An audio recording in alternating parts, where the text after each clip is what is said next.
기도하심으로 수요 교리 공부를 시작하겠습니다. 하나님 아버지, 오늘도 저희들 인도하시고 교리를 배울 수 있도록 은혜 주신 것을 감사합니다.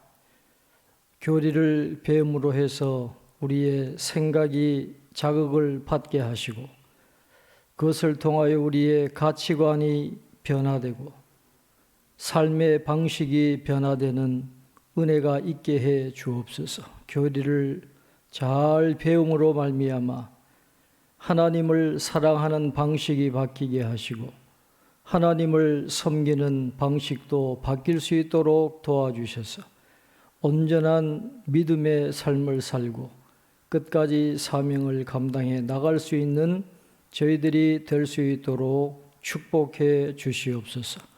오늘도 처음부터 끝까지 함께 해 주실 줄 믿고 예수님 이름으로 기도하옵나이다. 아멘. 찬송가 544장 함께 찬송하겠습니다.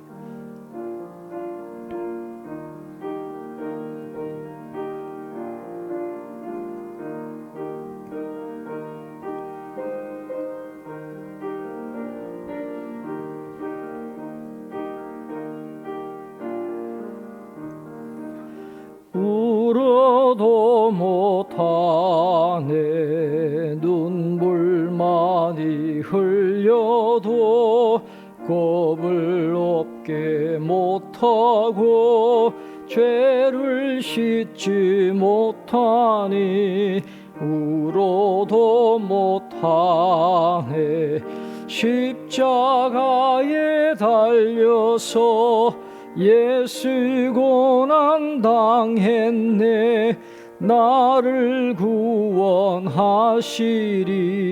예수밖에 없네 힘써도 못하네 말과 뜻과 행실이 깨끗하고 착해도 다시 나게 못하니 힘써도 못하네 십자가에 달려서 예수 고난 당했네 나를 구원하시리 예수밖에 없네 참아도 못하네 할 수 없는 죄인이 흉한 죄에 빠져서 어찌하니 죽을까 참아도 못하네 십자가에 달려서 예수 고난 당했네 나를 구원하시리 예수밖에 없네 믿으면 되겠네 주 예수만 믿어서 그 은혜를 힘입고 오직 주께 나가면 영원 삶을 얻네 십자가에 달려서 예수 고난 당했네 나를 구원하시리 예수밖에 없네. 아멘. 오늘은 인간론 4번 교재 10페이지 중간 부분에 나오는 9번 고린도전서 1장 16절부터 우리 함께 공부하도록 하겠습니다. 뱃속에 있는 태아가 죄인이지만 비상한 방식으로 하나님께서 구원하실 수 있다 그랬습니다. 그리고 의인의 가정에 그 태아, 그 자녀들이 구원받는 것이 성경의 패턴이고 하나님의 방법이다라고 말씀을 드렸습니다. 그 주제를 가지고 계속 우리가 언급하고 있는데 고린도전서 1장 16절에 이렇게 말씀을 합니다.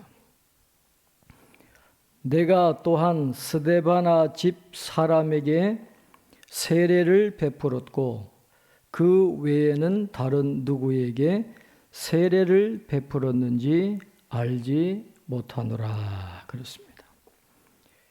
이 스데바나와 그의 가정은 이 아가야에서 사도 바울이 거둔 최초의 열매였습니다.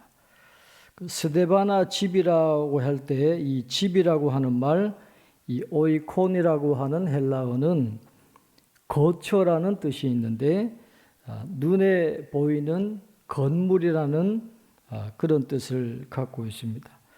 그러나 이 고린도전서 1장 16절에서는 건물이라는 의미보다도 가족이나 식구를 구성하는 사람들을 의미했다고 볼 수 있습니다. 그러니까 가족뿐만 아니라 또 혈육 친척, 또 그 가정에 포함된 노예들까지도 포함해서 그들 모두가 다 세례를 받았다. 이렇게 말씀을 합니다. 10번째 고린도전서 7장 14절에 믿지 아니하는 남편이 아내로 말미암아 거룩하게 되고 믿지 아니하는 아내가 남편으로 말미암아 거룩하게 되나니 그렇지 아니하면 너희 자녀도 깨끗하지 못하니라. 그러나 이제 거룩하니라. 그렇게 말씀을 합니다. 종교개혁자 칼빈은 이 말씀에 대해서 이렇게 주석을 합니다. 신자의 거룩함은 불신자의 불경건함이 결혼을 더럽히려는 것보다 더 능력 있는 것이다. 그렇게 이야기를 했습니다. 그러니까 신자의 거룩함이 선한 영적인 영향력을 발휘해가지고 믿지 않던 남편이 믿지 않던 아내가 믿음을 가지고 거룩한 성도가 됨으로 해서 그 자녀들도 거룩한 성도가 되는 이것이 바로 이제 하나님의 구원의 패턴이다. 하나님의 역사의 패턴이다 하는 것을 말씀을 합니다. 11번째 디도서 1장 6절에 책망할 것이 없고 한 아내의 남편이며 방탕하다는 비난을 받거나 불순종하는 일이 없는 믿는 자녀를 둔 자라야 할지라.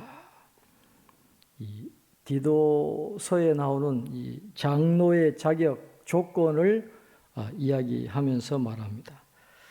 책망할 것이 없어야 되고, 그러니까 도덕적인 인격이나 신앙생활에서 타인에게 흠 잡힐 때가 없어야 되고 한 아내의 남편이어야 된다. 당신은 일부 다처제 그런 관습이 있기 때문에 그런 관습에 반대하면서 한 아내의 남편으로 방탕하다는 비난을 받지 않아야 된다.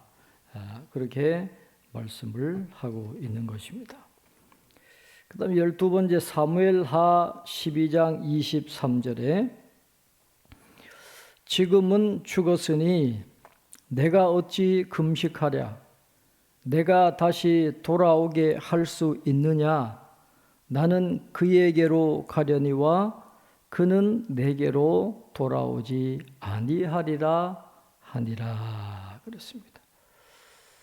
이 생사가 다 하나님께 달려 있고 구원받느냐 못 받느냐 다 하나님의 손에 있다 그렇게 말씀을 합니다. 다윗이 그 밧세바와의 사이에서 태어난 아이가 아플 때는 막 금식하고 하나님 앞에 기도했지만은 그 아이가 죽으니까 훌훌 털고 일어난 것입니다. 그때 하는 말이 이 말이죠. 지금은 죽었으니 내가 어찌 금식하랴 내가 다시 돌아오게 할 수 있느냐? 나는 그에게로 가려니와 그는 내게로 돌아오지 아니하리라 하니라 그랬습니다. 생사가 하나님께 달려 있으니까 순종할 수밖에 없다라는 것이죠. 여기서 다윗이 그 아들이 천국에 갔다 그걸 이야기하는 게 아니라 당시에는 이 천국에 대한 신학이 발달하지 못했기 때문에 다 죽은 사람들은 스월로 간다 그렇게 생각했어요. 그러니까 그 아이가 죽어서 스월로 내려갔으니까 걔가 어떻게 다시 살아오겠느냐. 내가 스월로 내려가는 것밖에 남아있지 않으니까 이건 하나님이 하신 거니까 어쩔 수 없다라고 하면서 이제 훌을 털고 일어나는 생사의 문제나 구원의 문제는 전적으로 하나님께 달려 있다라는 것을 말씀을 하고 있습니다. 이 사무엘하 12장 23절은 제가 아주 잊을 수 없는 그런 말씀입니다. 제가 부목사를 하고 있던 어느 교회에 지금은 장로님이 되셨습니다마는 그때 안수 집사님이셨고 권사님 가정이 계셨어요. 자녀가 3명이었습니다. 딸은 결혼해가지고 자녀도 놓고 아주 건강하게 잘 살았는데 아들 2명이 30대 초반에 똑같은 나이로 백혈병인가요? 그 나이로 사회에서 아주 중요한 직책을 맡고 있던 그 아들 둘이 거의 같은 나이 또래에 같은 병으로 죽었어요. 그래서 장례를 진례를 한 경험이 있는데 이 아버지는 그 믿음 가지고 참는데 그 장례식 때 어머니는 완전 혼절을 하고 기절을 하고 이길 수가 없는 거예요. 자기가 낳은 그 2 아들이 그렇게 죽으니까 완전히 기력을 잃어버리고 아주 혼절하는 그런 상황인데 나중에 이분이 털고 일어났어요. 그래서 그 권사님이 하시는 말씀이 이 사무엘하 12장 23절 말씀을 자기가 붙잡고 일어났노라. 생사를 어떻게 할 수 없잖아요. 지금은 죽었으니 내가 어찌 금식하랴? 내가 다시 돌아오게 할 수 있느냐? 나는 그에게로 가려니와 그는 내게로 돌아오지 아니하리라.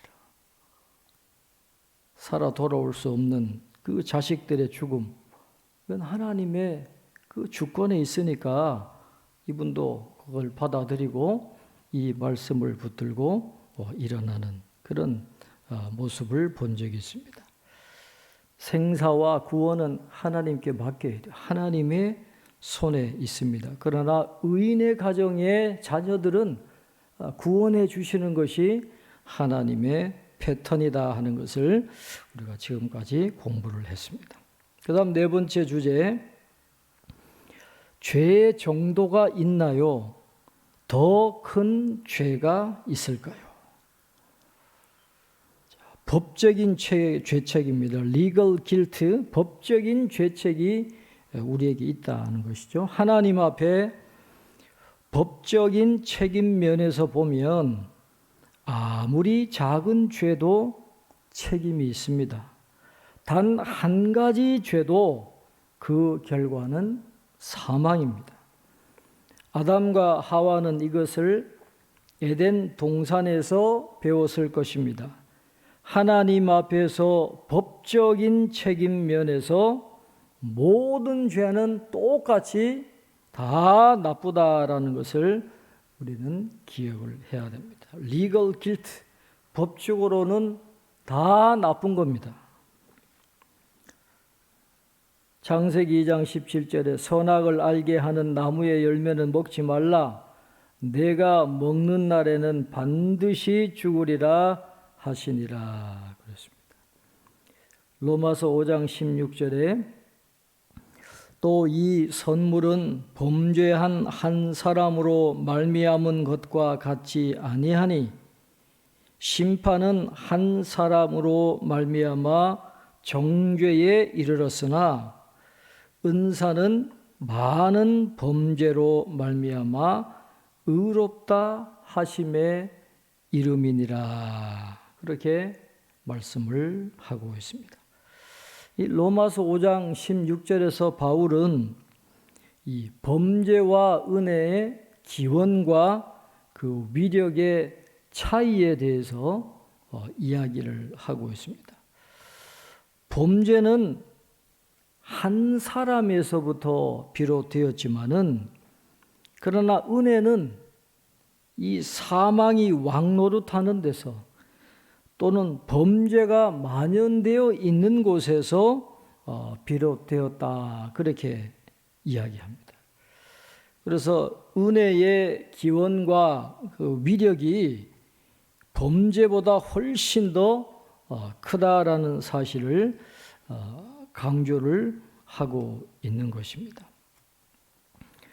그리고 의롭다 하심을 얻는 것은 아담의 범죄로 인해서 죄와 사망의 세력 아래 놓인 자가 예수님의 십자가의 은혜로 말미암아 죄사함을 받고 하나님과 원수된 상태에서 회복이 되어서 구원의 백성이 되었다라는 것을 의미하는 것입니다. 자기 공로가 아니잖아요.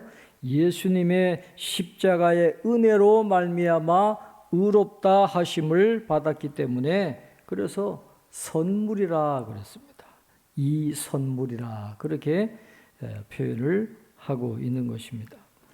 세 번째 갈라디아서 3장 10절에 무릇 율법 행위에 속한 자들은 저주 아래에 있나니 기록된 바 누구든지 율법 책에 기록된 대로 모든 일을 항상 행하지 아니하는 자는 저주 아래에 있는 자라 하였음이라. 그렇게 말씀을 하고 있습니다.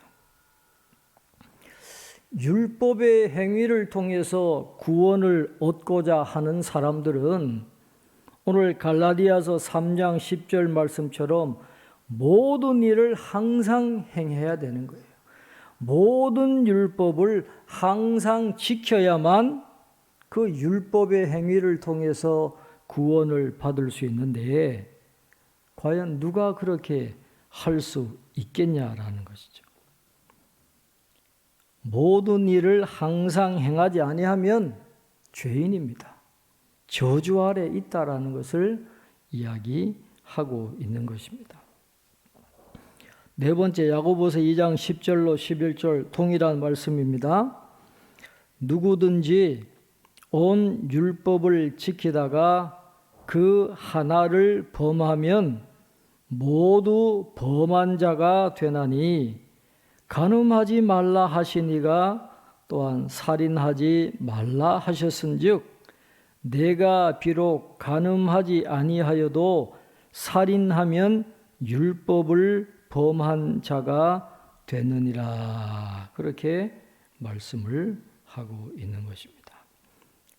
야고보는 이 율법을 취사 선택해서 지키는 것도 그것도 죄다라고 그렇게 이야기를 하고 있습니다.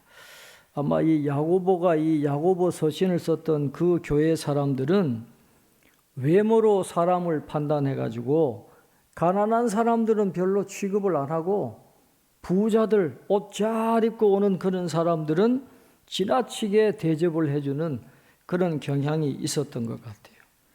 그렇게 외모로 사람을 취하는 것이 바로 율법을 취사 선택하는 것과 같은 그런 죄다라고 하는 것을 이야기하면서 온 율법을 지키다가 하나를 범하면 모든 것을 범한 자가 될 수밖에 없다라고 하는 것을 야고보는 강조를 하고 있다라는 것입니다. 법적으로는 다 죄의 책임이 있다라는 것을 말씀을 드렸습니다. 그 다음에 생활 및 대신 관계의 결과라 그랬습니다. 반면에 어떤 죄는 우리와 타인들의 삶 그리고 대신 관계에 더 해로운 결과를 초래합니다. 예수님께서도 빌라도에게 예수님을 넘겨준 자의 죄는 빌라도의 죄보다 더 크다고 하셨습니다. 하나님은 에스겔에게 더 가증한 죄들을 보여주셨습니다. 예수님은 지극히 작은 계명을 언급하시므로 더 큰 계명도 있음을 암시하셨습니다. 예수님은 율법에 더 중요한 것이 정의와 긍휼과 믿음이라고 말씀을 하셨습니다. 첫 번째 요한복음 19장 11절에 예수께서 대답하시되 위에서 주지 아니하셨더라면 나를 해할 권한이 없었으리니 그러므로 나를 내게 넘겨준 자의 죄는 더 크다 하시니라. 그렇게 말씀합니다. 더 큰 죄가 있다라는 것입니다. 빌라도가 예수님을 죽음에 넘겨준 것도 죄예요. 그러나 더 큰 죄는 그 유대의 종교 지도자들.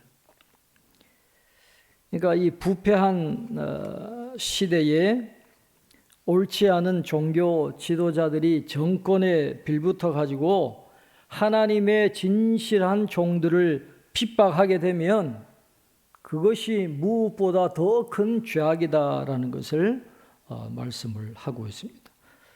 일반적인 죄보다 더 큰 죄가 있다라는 것입니다. 두 번째 에스겔 8장 6절 13절 15절에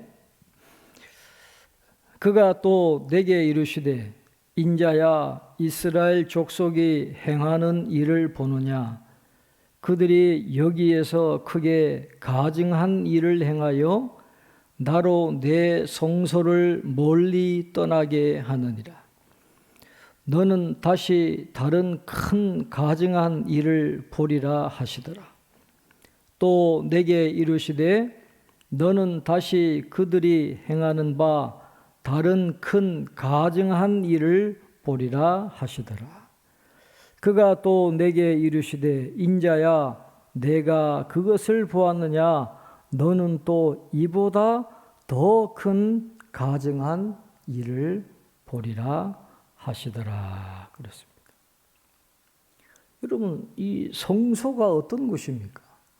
성소가 있고 지성소가 있는 곳은 하나님의 영광 쉐키나가 임재해 있는 그곳인데 그 성전에서 우상을 숭배하는 이 큰 악을 행하는 이 유대 백성들을 하나님께서 지적을 하시면서 크게 가증한 일이에요.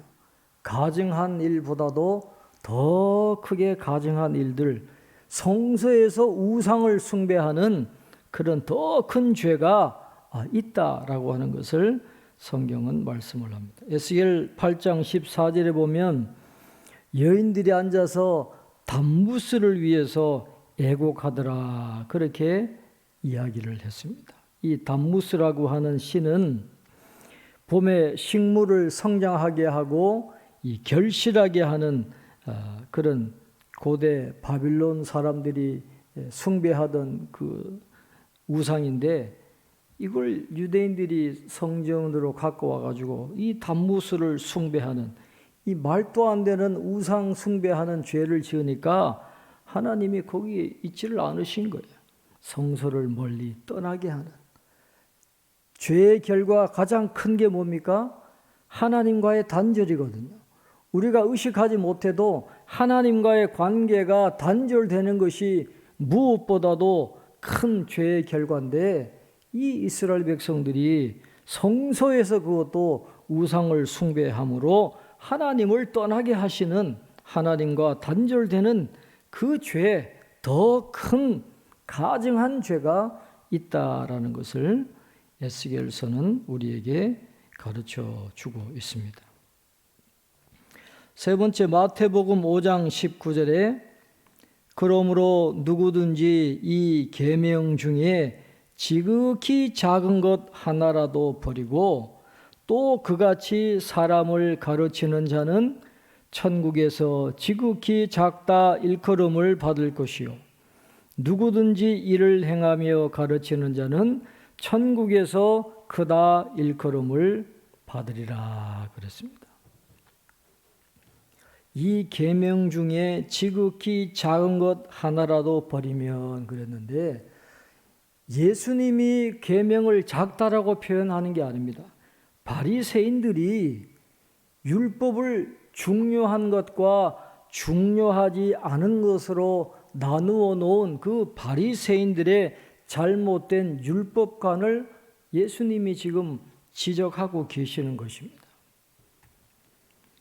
그렇게 인위적으로 중요한 것, 중요하지 않은 것을 나누어 가지고 중요하지 않은 것을 중요하게 여기지 않는 그런 위선과도 같은 그런 죄를 예수님이 책망을 하고 있는 것이죠.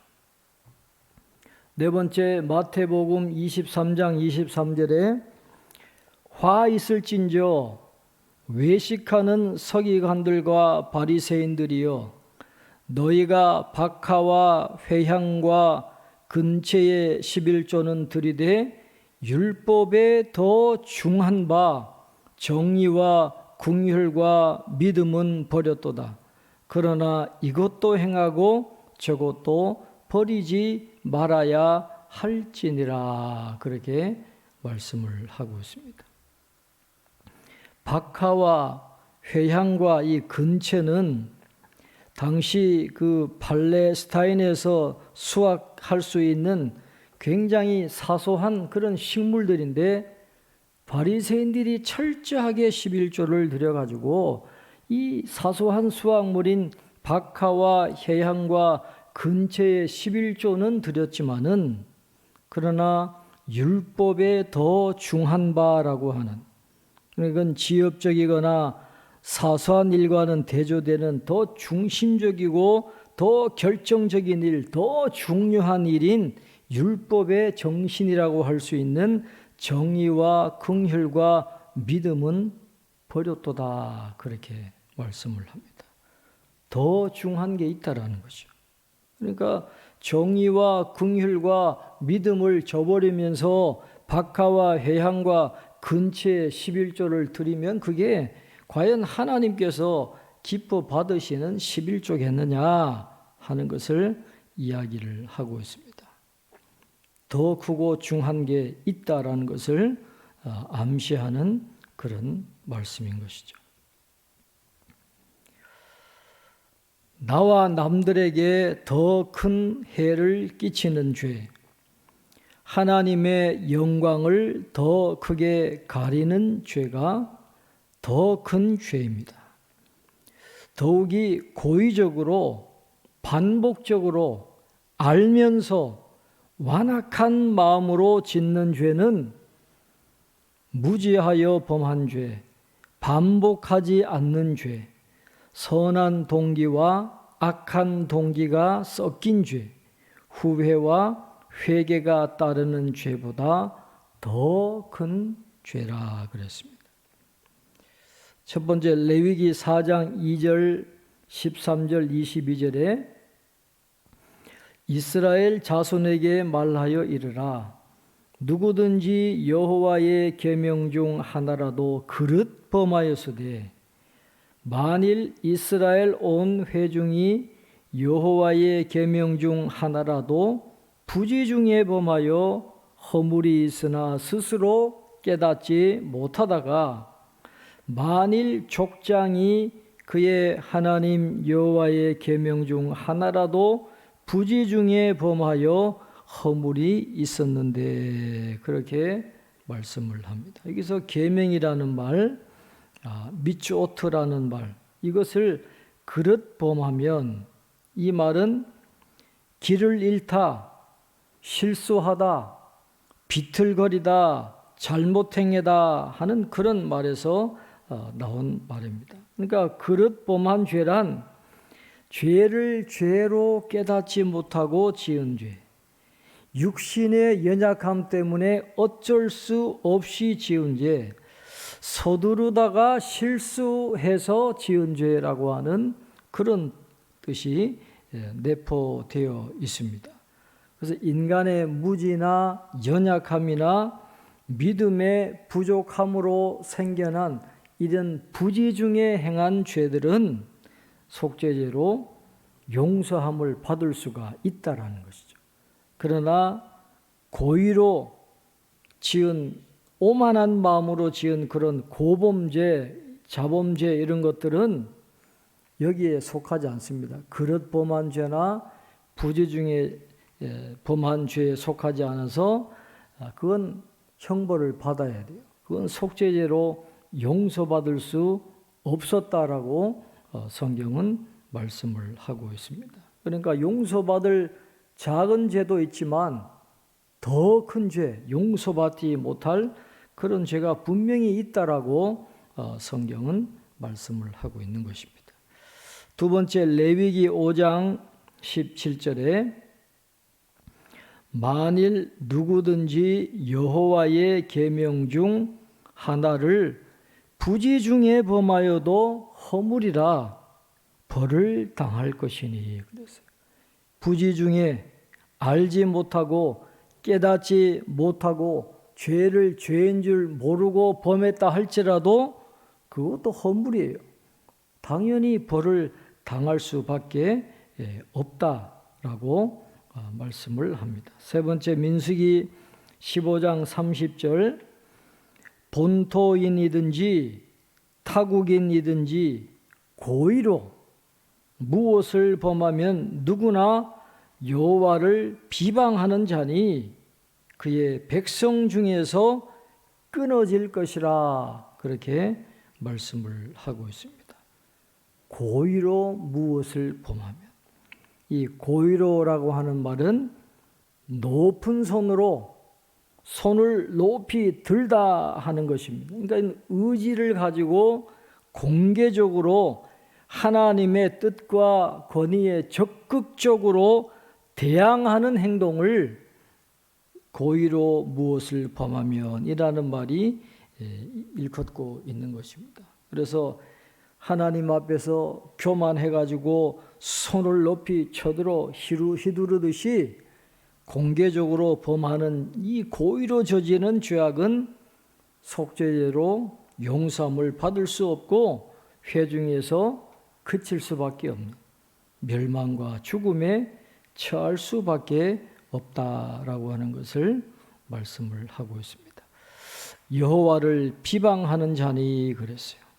비방한다라는 말은 말로 난도질한다, 불경스러운 말을 한다 그런 뜻입니다. 그래서 여호와 앞에서 손을 높이 쳐든 그런 범죄는 여호와를 멸시하는 것이고 모독하는 것이고 그분의 영광을 훼손시키는 행위이기 때문에 죽을 수밖에 없다라는 것을 강조를 하고 있는 것입니다.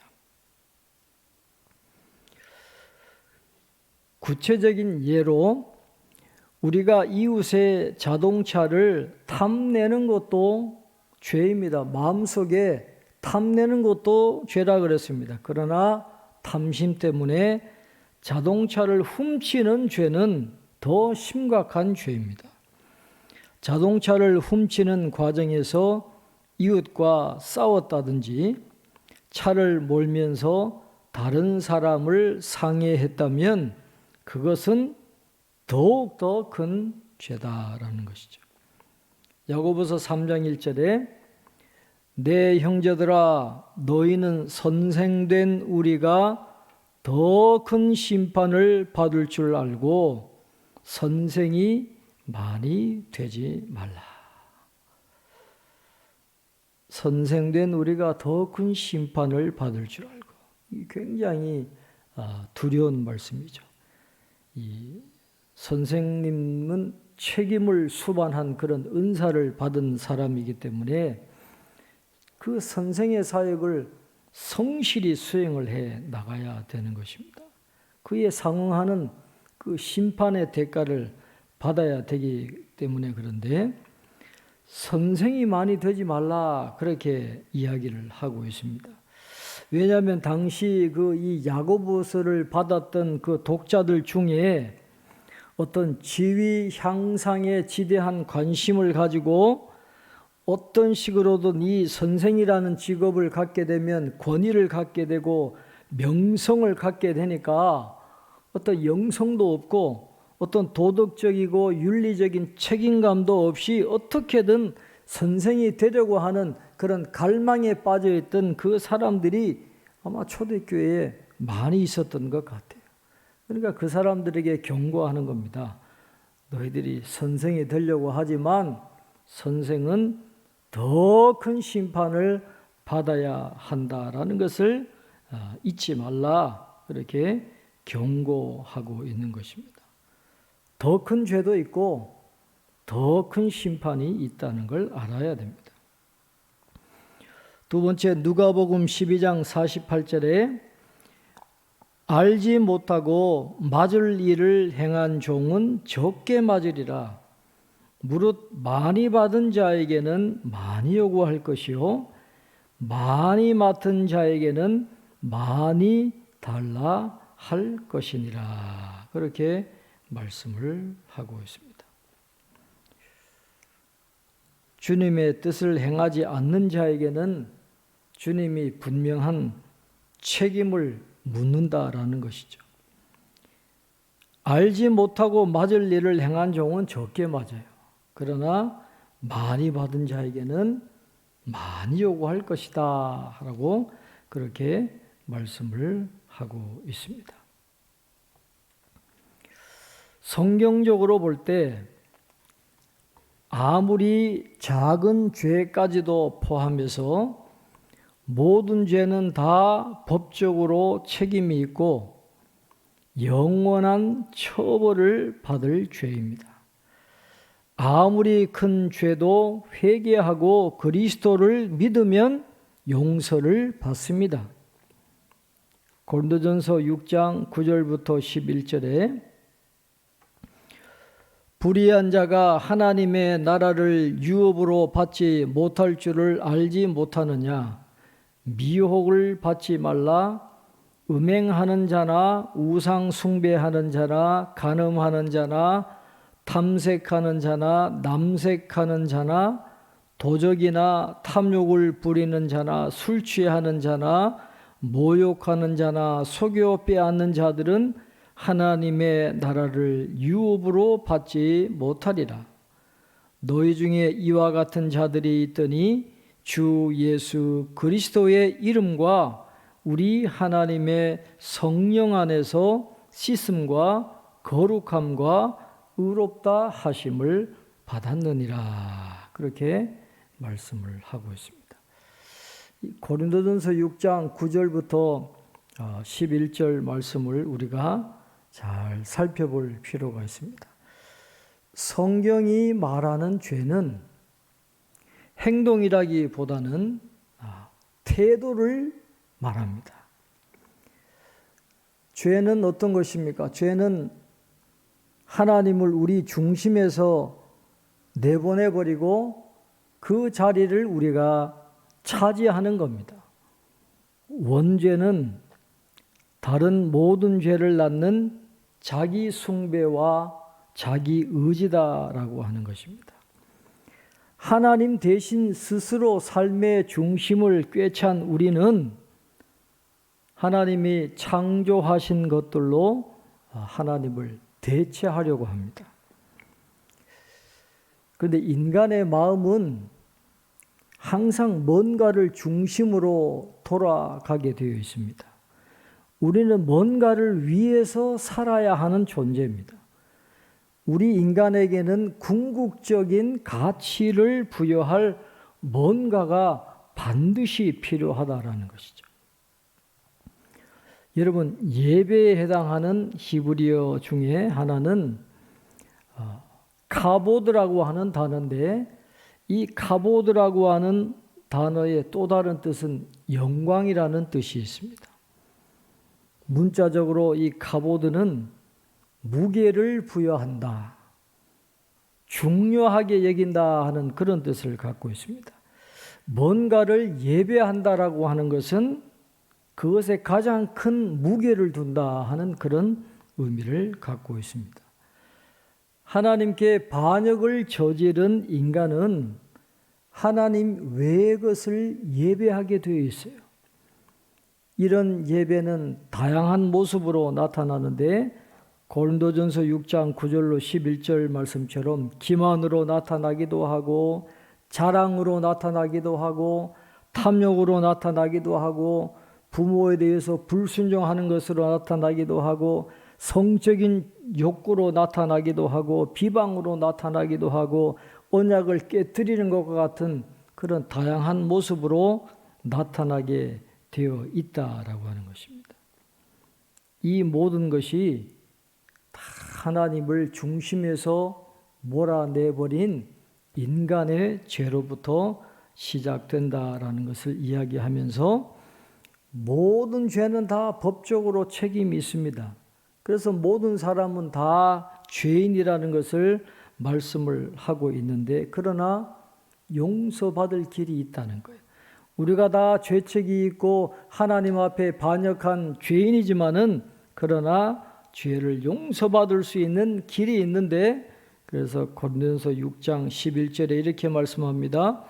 너희 중에 이와 같은 자들이 있더니 주 예수 그리스도의 이름과 우리 하나님의 성령 안에서 씻음과 거룩함과 의롭다 하심을 받았느니라. 그렇게 말씀을 합니다.